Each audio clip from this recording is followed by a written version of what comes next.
Republican lawmakers and White House officials are reaching across the aisle to so-called centrist Democrats in order to get their cooperation in cutting taxes for the top 1%.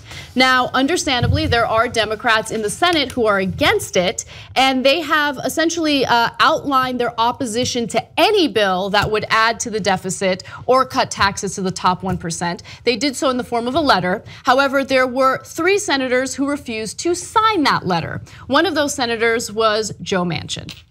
Now, Joe Manchin is going to get challenged by Patrick Morrisey, and this is, of course, the Senate election in West Virginia. He is currently the Attorney General in West Virginia, and it seems like he will challenge Manchin in an upcoming election.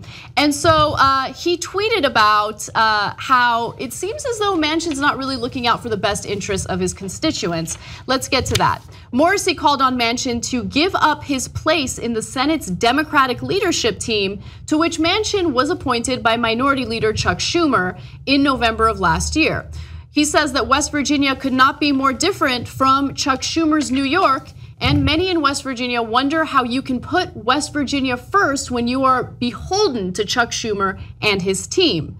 Now, Senator Joe Manchin had an interesting response to this, and so I want to read to you what he said. He says, "I don't give a shit, you understand? I just don't give a shit. I don't care if I get elected, don't care if I get defeated. How about that? If they think because I'm up for election that I can be wrangled into voting for shit I don't like and can't explain, they're all crazy." Okay, that sounds like fun, tough guy talk, and I guess give him credit for that. He gives a shit. Yeah, but it's of course not remotely true. If you really didn't care, then you wouldn't be a senator. I like the reference to "Cash Me Outside." How about that? Okay, now let's get to the criticism. So first of all, understand what Joe Manchin is saying by not signing that letter. He's saying, I don't care if it's revenue neutral. All that time when I said I was a centrist Democrat because I cared about balanced budgets and fiscal responsibility, just kidding. I just wanted tax cuts for the rich. That's all I wanted.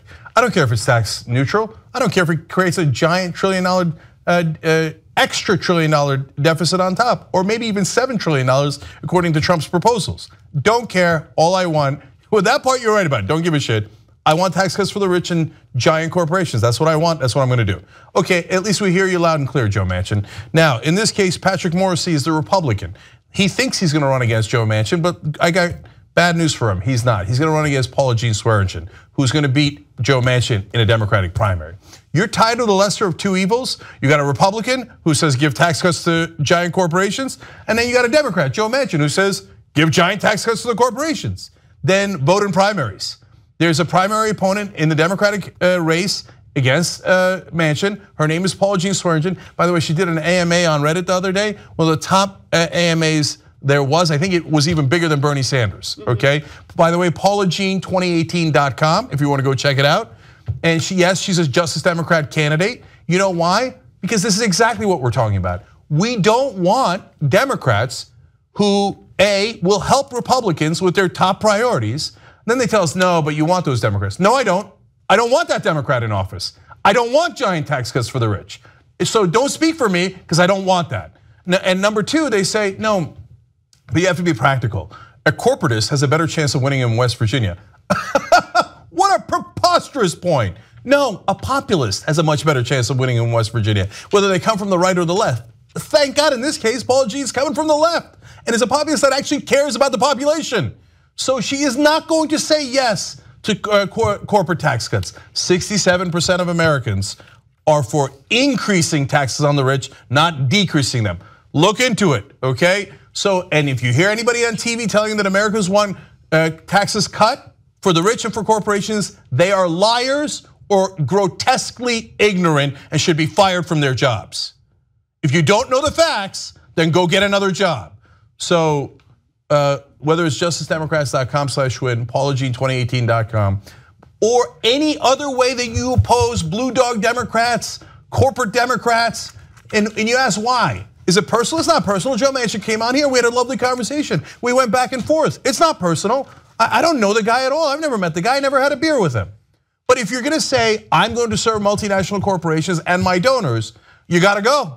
You gotta go. PaulaJean2018.com. Am I clear enough? And if you don't like Paula Jean, I hear you, brother. Okay, you don't have to support my candidate, our candidate, whatever, right? Go find a candidate to run against them. But I can't. West Virginia is not for multinational corporations. That is a giant myth put out by mainstream media and corporate Democrats and the Republican Party. Don't believe the hype. Support independent media. Come join us at the Young Turks. TYTnetwork.com/join.